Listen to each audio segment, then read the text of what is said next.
আসসালামু আলাইকুম। আজকে আমরা দেখব 2 বিট সিঙ্ক্রোনাস আপ কাউন্টার।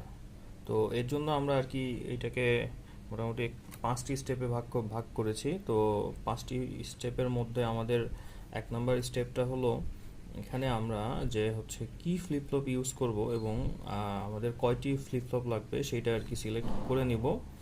তো আমরা এখানে জেকে ফ্লিপ ফ্লপ ইউজ করেছি। তো এইটা হচ্ছে চাইলে হচ্ছে জেকে ফ্লিপ ফ্লপ ছাড়া হচ্ছে টি ফ্লিপ ফ্লপ দিয়েও আমরা এটা আসলে ড্র করতে পারি।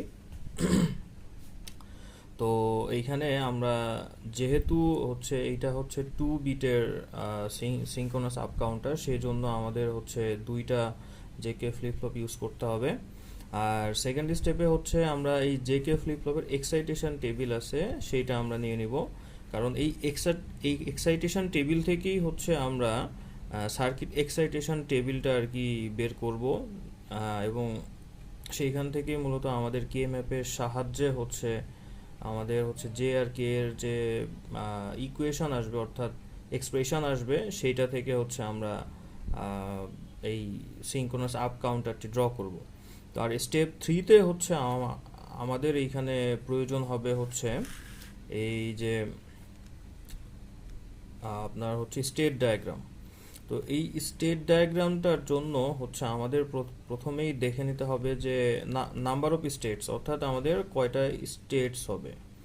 আমাদের এখানে যেহেতু হচ্ছে 2 বিটের, তো এই 2 বিটের জন্য হচ্ছে আমরা এইটা হবে, এইটার ফর্মুলাটা হবে আমাদের হচ্ছে 2 টু দি পাওয়ার n, অর্থাৎ nটা হচ্ছে এই যে এই হচ্ছে 2 বিটের জন্য হচ্ছে n সমান সমান 2। তো এখানে আমরা পাই হচ্ছে 4, আর ম্যাক্সিমাম কাউন্টস অর্থাৎ আমাদের যে ম্যাক্সিমাম কাউন্টসটা হবে এটা আসলে কত পর্যন্ত হবে। তো আমরা এখানে দেখতে পাচ্ছি এটা নাম্বার অফ স্টেটস -1 করলে এটা আমরা পেয়ে যাব, এটা হচ্ছে 3। তো ঠিক এইখান থেকে